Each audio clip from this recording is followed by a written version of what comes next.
Jumpa lagi scan bersama Bung Firdaus Ilyas. Iya, berjumpa lagi kita, Bung Meldi Rendra. Gimana nasib Jokowi, Bung Firdaus? Ya, sekurang-kurangnya nasibnya lebih baik ketika Prabowo terpilih atau tidak terjadi putaran kedua. Ya, ini catatan sementara kita tentang Jokowi.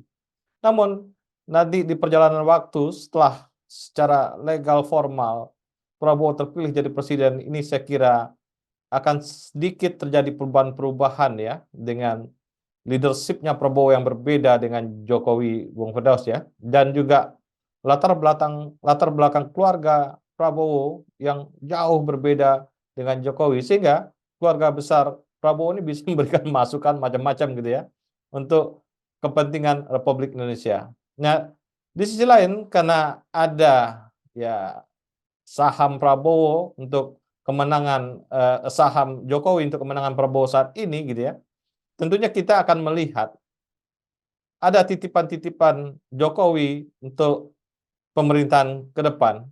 Nah, kemarin ya ada berita tentang ada 4 posisi yang diminta oleh Jokowi, Mensesnek ya, kemudian juga Kapolri, Kejaksaan gitu ya, dan terakhir Menteri Investasi ya, yang dia juga minta. Nah, saya kira nanti kita akan melihat bagaimana nanti secara nyata Prabowo menerima permintaan-permintaan dari Jokowi secara realis gitu ya, secara jelas gitu.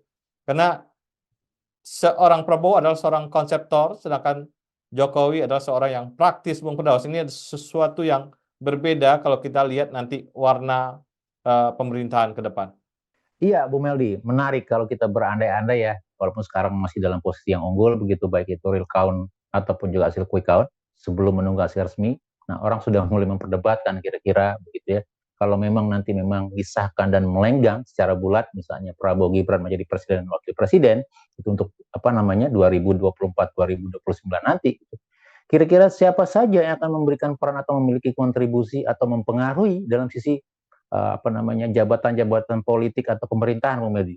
Dan kalau kita lihat dari masing-masing, terutama kalau kita katakan pasangan Prabowo Gibran, siapa saja yang memiliki share besar, pengaruh besar, endorser terbesar begitu ya. Ya, baik itu partai pengusung gitu ya.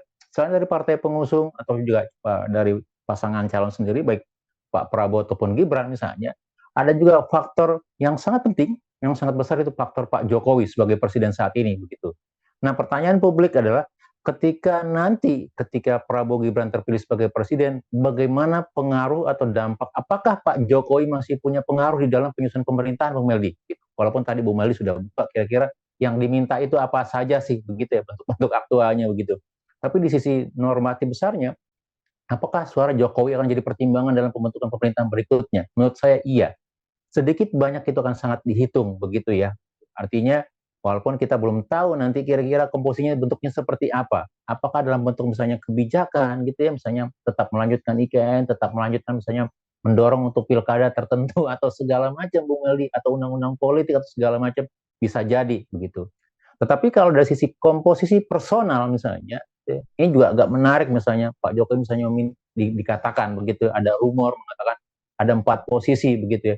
Dan saya pikir mungkin saja terjadi, walaupun untuk beberapa hal ya, kita harus mengingat juga ada beberapa rule of thumb di dalam penyusunan pemerintah tetap harus dijaga, misalnya komposisi atau pos-pos tertentu yang jauh dari partai politik artinya menjadi milik independen gitu ya, kelompok profesional atau memang memiliki apa namanya kompetensi yang absolut di sana di luar cawe-cawe kepentingan partai politik begitu ya. Kemudian untuk pos-pos yang memang jadi share-nya masing-masing partai politik begitu. Dan saya tidak tahu nanti pos apa yang kira-kira akan misalnya menjadi share, menjadi intervensi terbesar misalnya seorang mantan Presiden Jokowi nanti misalnya begitu ya. Itu yang kita harus lihat lagi begitu. Kemudian yang kedua, kalau kita lihat ternyata dalam sisi pengendorse partai politik untuk Prabowo Gibran gitu ya, terjadi perubahan dari sisi jumlah misalnya gitu. Yang lihat misalnya yang agak besar adalah partai Golkar suaranya nomor 2 sementara begitu ya dari sisi pileg gitu. Artinya apa? Di awal gitu ketika Gibran masuk itu juga menangkap pertama kali adalah Golkar gitu, walaupun itu ada indikasi permintaan dari Prabowo misalnya. Kemudian dia juga yang akumulasi misalnya, dan ternyata dalam proses pileg itu suara partai politik Golkar bisa jadi nomor 2 gitu, mengalahkan Gerindra misalnya. Maka bisa jadi gitu ya share dari partai-partai politik mengalami juga komposisi perubahan, Bu Meldi. Macam ada RUPS luar biasa nanti yang akan menentukan kira-kira siapa saja akan mendapatkan bagian apa, gitu ya. Terlebih kalau kita lihat misalnya kemenangan di Jawa Tengah sementara atau kemenangan besar di Jawa Barat, begitu ya, itu akan menjadi pertimbangan di dalam komposisi atau pertimbangan suara siapa untuk posisi apa, Bu Meldi. Tapi sekali lagi untuk posisi Pak Jokowi tentu akan menjadi perhitungan tersendiri gitu ya, kira-kira dalam sisi pemerintahan Prabowo Gibran kalau memang nanti dikukuhkan sebagai pemenang Pilpres, Bung Meldi. Ya, setelah pencoblosan sorenya Prabowo Gibran melakukan deklarasi dan ada sebuah pernyataan dia akan mengambil putra-putri terbaik Indonesia untuk setiap pos-pos yang ada, Bung Firdaus. Tentunya ini kan tidak menjadi pertimbangan tunggal gitu ya. Pasti ada pertimbangan-pertimbangan yang kombinasi antara itu. Tentunya dia adalah putra-putri terbaik bangsa Indonesia dan juga seorang politikus karir gitu ya. Ini yang perlu kita catat. Nggak mungkin Prabowo melepas dalam pos-pos itu betul-betul profesional. Mungkin profesional hanya Menteri Keuangan atau Menteri Luar Negeri gitu ya, atau Bappenas. Tiga ini mungkin, yang lainnya bisa diisi oleh politisi-politisi yang menguasai bidang itu. Nah ini sekira kita bisa masuk di diskusi itu ya, bahwa Prabowo akan mengambil pola seperti itu. Karena bagaimanapun seorang Prabowo adalah seorang konseptor, bukan seorang yang praktis ya, yang cara dia membuat sesuatu, merencanakan sesuatu dalam pemerintahan nantinya, Bung Firdaus. Iya betul, Bung Medi. Walaupun sekali lagi ini ada prerogatif dari hak politik pemenang ya, tapi sekali lagi ya seperti saya katakan tadi, gitu. Kalau kita belajar dari proses-proses pemilu pembentukan pemerintahan sebelumnya, ada pos-pos strategis yang tidak boleh diblunderi oleh kekuasaan, gitu ya. Tadi Bung Medi sebutkan dari Kementerian Keuangan dan beberapa kementerian yang lain, begitu ya. Gitu.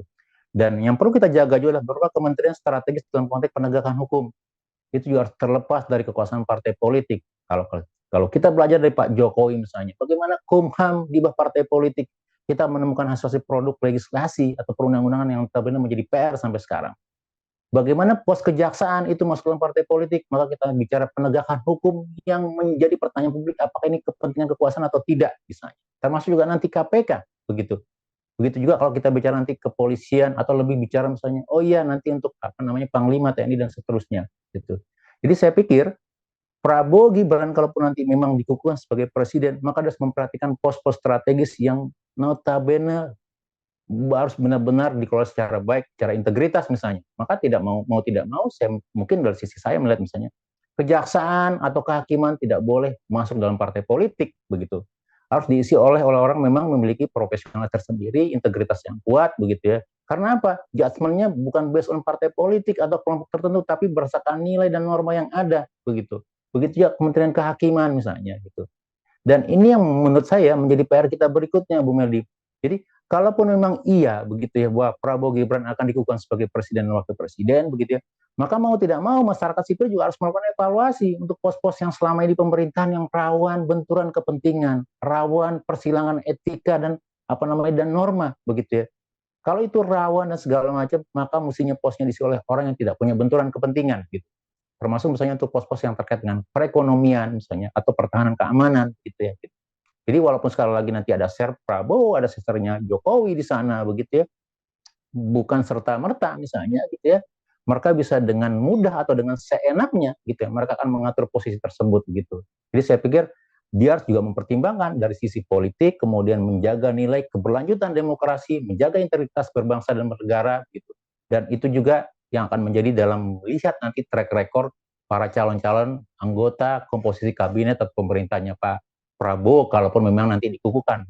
Saya kira usulan-usulan dari masyarakat sipil juga perlu didorong, Bung Firdaus ya. Masyarakat sipil mengusulkan beberapa kandidat-kandidat yang saya kira yang merupakan putra-putri terbaik Indonesia di bidang atau di posnya masing-masing ini didorong dari awal, dimunculkan dari awal gitu ya, agar pilihan-pilihan yang ada di Prabowo ini bisa dapat dari masyarakat sipil, tidak hanya dari partai politik.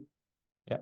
Dan media massa juga mulai memunculkan figur-figur yang menarik, yang figur-figur yang punya integritas, punya pengetahuan, punya pengalaman gitu ya, terhadap pos-pos yang penting di kabinet Prabowo nantinya. Dan saya kira Kompas ya, majalah Tempo dari awal telah memunculkan figur-figur kuat untuk mengisi pos-pos itu agar teknokrasi dalam kabinet Prabowo nantinya akan lebih baik, Bung Firdaus.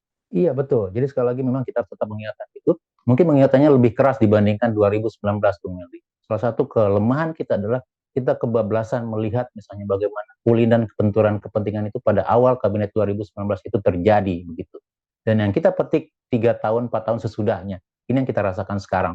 Maka mau tidak mau, kalau kita ingin memperbaikinya, mau tidak mau, hal itu kita harus coba cermati kembali, kita ingatkan begitu ya. Dan yang kedua menurut saya yang penting adalah gitu ya, bahwa Prabowo Gibran kalaupun memang nanti dikukuhkan gitu ya, tidak boleh juga misalnya memaksakan oposisi atau partai politik yang ingin berada di luar parlemen begitu. Artinya apa? Dia harus memberikan ruang yang cukup gitu ya agar partai oposisi itu tetap terjaga. Bukan karena atas nama misalnya semua orang bersaudara, semua orang harus bersatu kembali pasca pemilu begitu ya. Semua harus masuk kabinet atau pemerintahan begitu.